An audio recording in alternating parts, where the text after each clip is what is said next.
इस कार्यक्रम के पुण्यार्चक हैं महेंद्र जैन अध्यक्ष, आनंद जैन मंत्री, श्री नेमी चंद जैन, रेखा जैन, श्री राकेश जैन, साधना जैन, श्री राकेश जैन, सेक्टर 3, रोहिणी, दिल्ली। राष्ट्र संत आचार्य श्री विद्यानंद जी मुनिराज के मंगल आशीर्वाद और आचार्य श्री प्रज्ञा सागर जी मुनिराज की मंगल प्रेरणा और सानिध्य में भारत की राजधानी दिल्ली के सेक्टर 10 स्थित द्वारका में बनाया गया है रत्नत्रय जिन मंदिर। नवीन जिन मंदिर जी में मूल नायक के रूप में विराजमान है 23वें तीर्थंकर भगवान पार्श्वनाथ की 1600 वर्ष प्राचीन भूगर्भ से प्रकट प्रतिमा। अतिशय क्षेत्र के रूप में विश्व विख्यात हो चुका है मंदिर जी। अपनी मंशापूर्ण एवं आत्म कल्याण के उद्देश्य से यहाँ आते हैं संपूर्ण भारतवर्ष से भक्तजन। तो आप भी आइए और अतिशय क्षेत्र में विराजमान भगवान पार्श्वनाथ के दर्शन कर उठाएं धर्म लाभ। क्या करना चाहिए? पुण्य पाप की चिंता बिल्कुल मत करो। किसकी चिंता करो? प्रति समय निर्मल परिणामों की। जो अपने कंट्रोल में वो काम करो, जो कर्म के कंट्रोल में उसका काम बिल्कुल मत करो। आप अपने कंट्रोल में है ना, आप हर व्यक्ति के प्रति अच्छे विचार रख सकते हैं, अच्छे परिणाम रख सकते हैं, अच्छी सोच रख सकते हैं, हर समय दान पुण्य के परिणाम रख सकते हैं। होगा तभी करोगे, ऐसा नहीं है तब भी आप दान पुण्य के परिणाम रख सकते हो। ये जैन धर्म है, भावना प्रधान धर्म है, शक्ति प्रधान धर्म है। उतना ही त्याग, उतनी ही तपस्या जितनी शक्ति होती है। इसलिए आप भावना तो धन्य है मुनिराज, मैं कब बनूं, धन्य है ऐसे श्रावक, मैं भी ऐसा आहार दान कब दूं, धन्य है आप श्रावक कितनी संवेद शिखर की वंदना करते हैं, मेरा कब अवसर आएगा कि मैं भी संवेद शिखर की वंदना करूं, कब मैं 24 तीर्थंकर के दर्शन करूं। धन्य है वो कुंद स्वामी जो सीमंदर स्वामी के दर्शन किए, वो मेरा कब अवसर आया कि मैं भी साक्षात तीर्थंकर के दर्शन करूं। यहाँ विधान करा रहा है कोई, धन्य है हम आपकी अनुमोदना करते हैं। कितने पुण्यशाली हो, कितने भाग्यशाली हो, आप स्वधर्म इंद्र बने हैं, आप माता पिता बने हैं।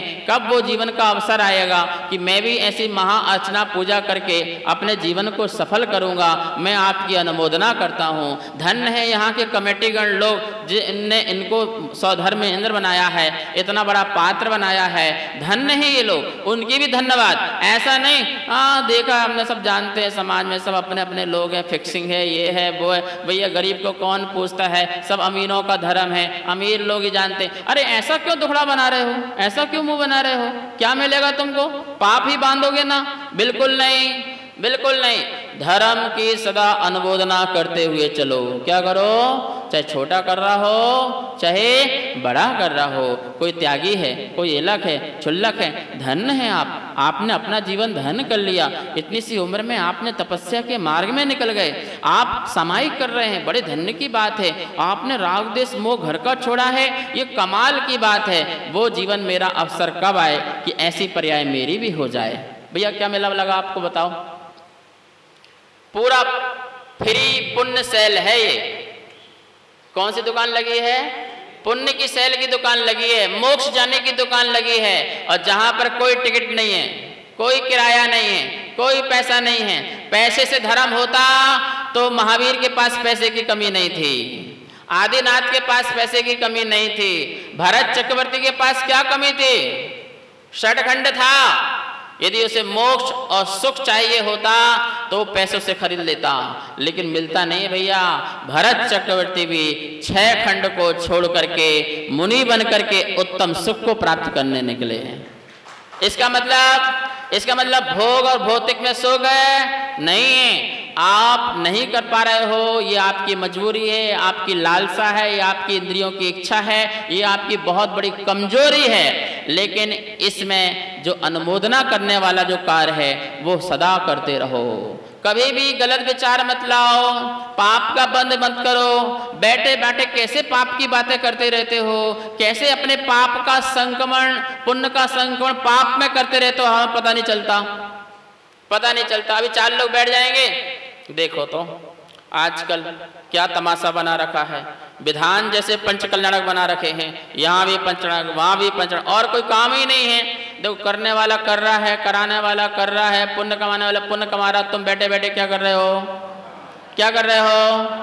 पाप का भाई साहब ऐसे विचार मत लाओ, ये तो जैन धर्म का स्वर्ण युग चल रहा है। क्या चल रहा है? स्वर्ण युग चल रहा है। कभी कभार देखने को मिलते थे ऐसे पंचकल्याणक, ऐसी प्रतिष्ठाएं, ऐसे मंदिर, और आज हर महीने में 2-4 मिल जाते हैं। स्वर्ण युग है कि नहीं बताइए? और ध्यान रखो, जहां भी होते हैं तो वहां की पब्लिक, वहां की समाज, वहां का छोटा छोटा बच्चा कम से कम 100 शब्दों को तो सीख जाता है। चलो मम्मी गर्भ कल्याणक में, चलो मम्मी पांडुकशिला में, चलो मम्मी ऐरावत हाथी में, चलो मम्मी माता के स्वप्न में। कितने शब्द सीख गया वो बताइए आप। जो संस्कार आप दे करके नहीं सिखा सकते थे, उसने पूरी प्रैक्टिकल लाइफ में, चाहे 500 लोग हों और चाहे 5000 लोग हों, वहां बड़े से लेके सब ने इतना सारा जैन धर्म सीख लिया। बताओ सीखा नहीं सीखा? और आप कमरे में कौन सा पाप का बंध बांध रहे हैं? मतलब लेना देना तो कुछ नहीं, और अपने पाप को क्या कर रहे हैं? अपने पुण्य को क्या कर रहे हैं? पाप में संक्रमण। और फिर रोते पीटते महाराज जी के पास आ जाओगे, महाराज देखो हम तो कुछ करते नहीं थे, कोई गलत काम तो करते नहीं थे, हम तो धर्म ध्यान ही करते थे, बढ़िया काम है, शाकाहारी हैं, शुद्ध भोजन करते हैं, फिर भी कैंसर हो रहा है, फिर भी बीमार हो रहे हैं, फिर भी संकट कम नहीं हो रहे हैं, हम तो कुछ गलत काम किए नहीं है। भैया आपको पता ही नहीं है आपने कितना गलत काम किया है, कितना गलत काम किया है। आप ऐसे परिणाम बिल्कुल मत बनाओ। ध्यान रखना, यदि आपके पुण्य कोटा में है तो जल्दी से पाप भी संक्रमण में हो जाता है। क्या हो जाता है?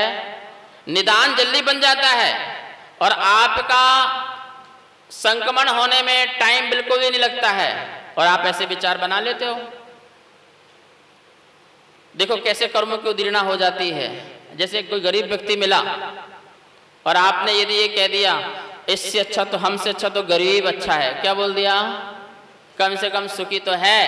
सुनो, तुम अगले जन्म में गरीब बनोगे, भिखारी बनोगे। तुमने अपने पुण्य की अधूरणा, उस समय पुण्य होगा ना, उदीर्णा हो जाएगी, और आप उस पर्याय, क्योंकि आपने उसकी अनुमोदना की है ऐसे होने की। सुनो, दुनिया में जितने भी गलत काम होते हैं वो सभी अपने पुण्य की पाप में उदीर्णा करते हैं। पुण्य होता है तभी गलत काम होता है। क्या होता है? और असंख्यात कर्म जो हैं उसके पीछे वाले वो पाप रूप में परिवर्तित होते जा रहे हैं। कैसे होते जा रहे हैं? क्योंकि जितने भी छुप छुप के गलत काम हो रहे हैं, इसका मतलब है तुम्हारा पुण्य तीव्र है, इसलिए दुनिया को पता नहीं चल रहा है। क्या नहीं चल रहा है? लेकिन उन परिणामों से जो पीछे बैठे पुण्य हैं वो किस में चेंज हो रहा है? पाप में। ज्यादा दिन चलने वाला, एक दिन में जीरो हो जाओगे, एक दिन में करोड़पति से रोडपति हो जाओगे, नीचे गिर जाओगे, इज्जत मान सम्मान नीचे गिर जाएगी। इसलिए जीवन में सात्विक रखो, सदाचार रखो, जीवन को स्पष्ट बनाओ, जो है सो है, जितना है सो है, और निर्मल बनाओ। अपना जीवन का सात्विक जीवन बनाओ, जैनाहार, जैनाचार, जैना व्यवहार, इस प्रकार से अपने जीवन को बनाओ। आपके जीवन में कभी दुख नहीं होगा, कभी दुख नहीं होगा, कभी बुरी चीजें आपके पास नहीं आएंगी, और आए तो सोच लेना ये पिछली भूल है। क्या लगाना है? ये कौन बताया था मैंने? बोलो, ये कौन हो? सब आ गए तुम लोग? अपन सब लोग आ गए ना इसमें? ये कौन है? इसने भाव कर्म किया था, ऐसे ऐसे परिणाम किए, तो क्या बंद हो गया था? क्या बंद हुआ था? द्रव्य कर्म। ये द्रव्य कर्म मेरी भूल से बंधा था, पक्का भूल से बंध गया, कोई बात नहीं। अब इसका उदय क्या आ रहा है? क्या आया? 9 कर्म। कौन कौन सा है? शरीर 9 कर्म है, पक्का। बीमारी 9 कर्म है, पक्का। मम्मी पापा 9 कर्म है ना। मकान 9 कर्म है। जितने भी संयोग वियोग, बोलो, जितने भी संयोग हो वो 9 कर्म। जितना भी आपसे कोई चीज वियोग हो वो भी क्या है? मतलब पिछले कर्म का उदय से आपको सब कुछ संयोग वियोग मिल रहा है, 9 कर्म मिल रहा है। अब क्या करो 9 कर्म को लेकर के? तो ये 9 कर्म तुमको दुख दे रहा है क्या? ये 9 कर्म तुमको सुख दे रहा है क्या? इसका मात्र उपस्थिति होना इसका एक काम है बस। गाड़ी का आना, गाड़ी आ जाना, गाड़ी का ठुक जाना, गाड़ी का ठुक जाना, घर में बच्चों के हो जाना तो बच्चे का आ जाना, बच्चे का माता पिता का चले जाना, माता पिता चले जाना। सिर्फ एक कर्म के उदय से आना जाना हो रहा है। क्या हो रहा है? आना जाना लगा हुआ है। बोलो, ये आना जाना लगा हुआ है। ये किसके उदय से? किसके उदय से? तो आने जाने में सुखी दुखी होना ये करा रहा है क्या? आपका वर्तमान का परिणाम, आपका वर्तमान का राग द्वेष, वो आपको सुखी दुखी कर रहा है। आना जाना सुखी दुखी नहीं कर रहा है। क्या कर रहा है? आना जाना कोई भी सुखी दुखी नहीं कर रहा है। आप यहाँ बैठे हैं और आप शांति चाहते हैं। क्या चाहते हैं? और कोई अचानक व्यक्ति आ जाए और कुछ भी बात करने लग जाए तो वो आपको दुखी कर रहा है क्या? बिल्कुल दुखी नहीं कर रहा है। उसका आना जाना है। क्या है? अब उसको लेके आप सुखी दुखी हो जाओ। ये क्यों आ गया, तो ये क्यों आ गया, मुझे क्यों डिस्टर्ब कर रहे हो, यहाँ से भागो, यहाँ से जाओ। तो कौन परिणाम खराब कर रहा है? तुम स्वयं कर रहे हो। अपने आत्मस्थ हो जाओ, अपने में डूब जाओ, पर से नाता छोड़ दो।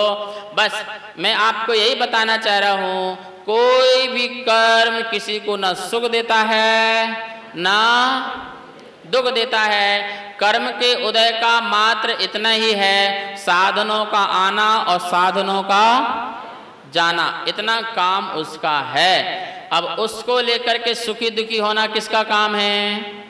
यदि तुम ये करते रहे तो संसार, बोलो, भाव बंद उदय फिर भाव, फिर बंद फिर उदय फिर भाव, ये अनादिकाल से चल रहा है। क्या चल रहा है? ये क्या चल रहा है? ये जन्म मरण चल रहा है। अब बोलो, भाव उदय बंद उदय नॉट भाव, नो भाव। किसको लेकर के? इसको लेकर के भाव नहीं करने का। भाव का उदय बंद, कर्म बंद हो गया, कर्म बंद का उदय। अब उदय के बाद क्या मत करो? पुरुषार्थ करो। क्या? भाव मत लाओ, इसके प्रति अच्छे बुरे परिणाम मत लाओ। जो है सो है उसका उपयोग करो, पर इसके प्रति परिणाम बिल्कुल भी मत लाओ। क्या हो जाएगा? ये देखिए, कर्म बंध के चक्र से निकलना है ना, आपको निकलना है ना। देखो क्या बना हुआ है, क्या लिखा है? कर्म बंध का चक्र, पूर्व बंधे द्रव्य कर्म का उदय। यहाँ पर हम क्या ला रहे हैं? पूर्व उदय कर्म का उदय। पहले यहाँ से स्टार्ट करते हैं। जीव भाव करता है। क्या करता है जीव? जीव क्या करता है? कौन से भाव? ये मेरा, ये तेरा, ये अच्छा, ये बुरा, ये खराब, ये बढ़िया, ये घटिया, ये अच्छे, ऐसे परिणाम 24 घंटे में लगा रहता है। ठीक है ना? तो ये गलती कौन कर रहा है? कर्म कर रहा है कि तुम कर रहे हो? कर्म को तो ज्ञान ही नहीं है। कर्म को तो मैंने आपको बताया था, ये आत्मा, ये क्या? देखो, जीव भाव करता है। क्या करता है? जब भाव करती तो आत्मा ऐसे हिलती है। देखो कब कपाती है आत्मा, ऐसे वाइब्रेशन होती है आत्मा में। क्या होती है? जब वाइब्रेशन होती है तो ये कर्म के परमाणु आकर के बैठने लगते हैं, ये आकर के लेयर आकर बैठने लगती है। जितनी तेजी से आपका वाइब्रेशन हो रहा है, जितने तीव्र राग से, मोह से, राग से, मंद तीव्र कुछ भी परिणाम होंगे, ऐसी आत्मा वाइब्रेशन होगी और कर्म क्या होते जाएंगे? इसको बिल्कुल बैठते जाएंगे। कैसा बताया था? बैठते जाएंगे दूध पानी की तरह। कैसा? जैसे दूध पानी एक हो गए, ऐसे कर्म और आत्मा एक हो जाता है। तो जीव भाव कर्म आदि करता है, पुनः तो क्या बनता है? नवीन द्रव्य कर्म बनता है। क्या बनता है? नए नए। जिस समय तुम सुखी दुखी हो रहे हो, राग द्वेष मोह कर रहे हो, किसको लेकर के? दो को लेकर के करते हैं व्यक्ति। बोलो, व्यक्ति वस्तु। व्यक्ति और वस्तु को लेकर के व्यक्ति क्या करता है? या तो किसी व्यक्ति को लेकर के, मतलब किसी चेतन लोगों को लेकर के, माता पिता मम्मी सब व्यक्ति हैं, और वस्तु पदार्थ। तो इस प्रकार से व्यक्ति और वस्तु को लेकर के क्या करता है? ये क्या करता है? ये भाव करता है। इस भाव से क्या होता है? क्या होता है? नए नए नए नए कर्म आ रहे हैं, आत्मा के साथ बैठते जा रहे हैं। कुछ समय बैठे और बैठने के बाद फिर निकलना प्रारंभ। पूर्व बंधे द्रव्य कर्म का उदय। क्या हुआ? उदय आया, और जैसे उदय आया तो कोई साधन मिला, कोई साधन जा रहा है। फिर उसको लेके फिर जीव ने क्या किया? फिर क्या किया? फिर क्या बांधा? फिर क्या हुआ? देखो तो भाव, फिर बंध, फिर उदय, फिर भाव, फिर बंध, फिर उदय। तो ये चक्र क्या होगा? हमारा मोक्ष नहीं हुआ, इसका मतलब चल रहा है। क्या हो रहा है? तो इसमें से बाहर निकलने का एक रास्ता है। सबसे ऊपर लिखा हुआ है, देखो क्या लिखा है।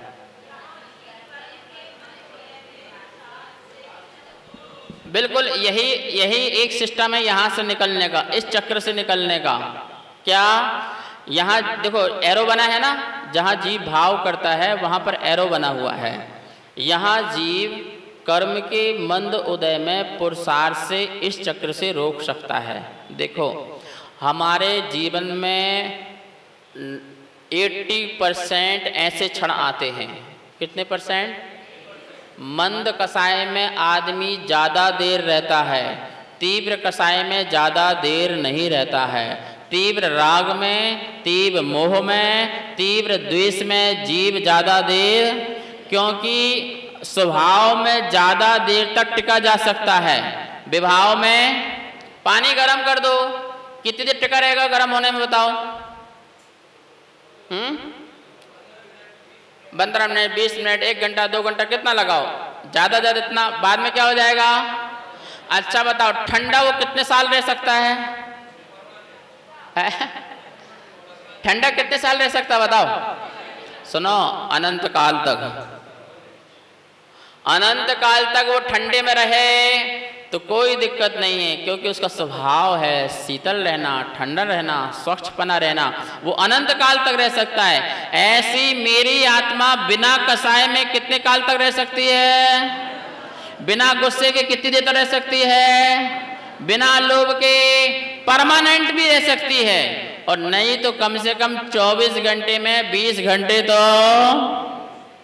कन्फर्म है कि आप तीव्र में नहीं, मंद में। किसमें?